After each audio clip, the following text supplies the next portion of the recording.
Hello and welcome back to A Journey from Death to New Life in Christ, our video catechesis series. This is Year B, our scriptural survey, and this is Module 3.3, Jesus Seeks Out the Lost. For this module, we'll be focusing on the second chapter of Mark, verses 1 through 22.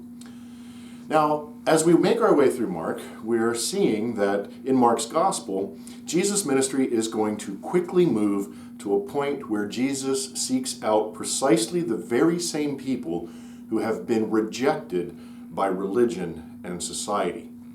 The second chapter of Mark's gospel is an excellent example of this. As you'll read it, you'll see news of Jesus' healing power soon spread, and people began to seek him out. Now, at the beginning of the chapter, we find a situation that is actually quite humorous. Jesus is teaching in a house, and there are certain people who are clamoring to have their loved one seen by Jesus. And they're impatiently waiting outside, and they come upon a plan, and they climb up on the roof. They have a paralytic, a man who's paralyzed, and they dig a hole in the roof, and they lower this man down on ropes so that Jesus might heal him. Now, at which point, the respectable people, the scribes, begin to have some serious doubts about this person, Jesus, because they believe that his words are possibly blasphemous, that they somehow dishonor God. Now, what you need to know is that the ancients considered, say, the paralytic man to be a person who was cursed by God. They might argue that either he or someone in his family sinned, and so that's how God repaid the sin. Now, so far from the beginning, Jesus challenges those assumptions as he does with the social order. We see that in what he does next.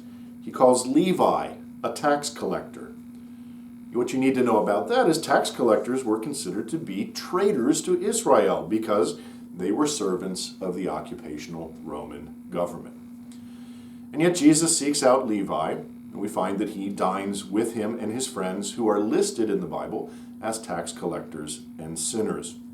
This angers the Pharisees again, a religious group considered to be blessed by society, and because Jesus, a rabbi, is feasting with the accursed sinners. It's a question of cleanliness and uncleanliness. Further, when you get to the end of the chapter, you'll see that Jesus and his disciples earn the condemnation of the Pharisees once again because they're walking on the Sabbath and they're plucking grain and munching on it as they go. They violate a ritualistic element of Jewish law. They ask him about this. Why do your disciples pluck grain on the Sabbath? Why do they eat with unclean hands? And Jesus responds to their accusation by informing them that the Sabbath was made for people and not the other way around, not people for the Sabbath. It's a question of emphasis. So I want you to see clearly that Christianity will directly threaten the common human notion that people who suffer in any way have earned their suffering as a curse for something they've done wrong, and that rich and famous people are somehow blessed for what they've done right. That is a presupposition that Jesus rejects out of hand. In fact, he's going to fully overturn the apple cart as he blesses the least and the lost and the last and the forgotten while challenging people at the top of the social order. So I want you to think about these questions in preparation for our next discussion. The first one, what does it mean for Jesus to seek out precisely the very same people who are rejected by society and by people of faith? That's the first one. What does it mean? Second, can you name some concrete examples of how the Sabbath, or say something that the church does, is intended by God for people and not the other way around?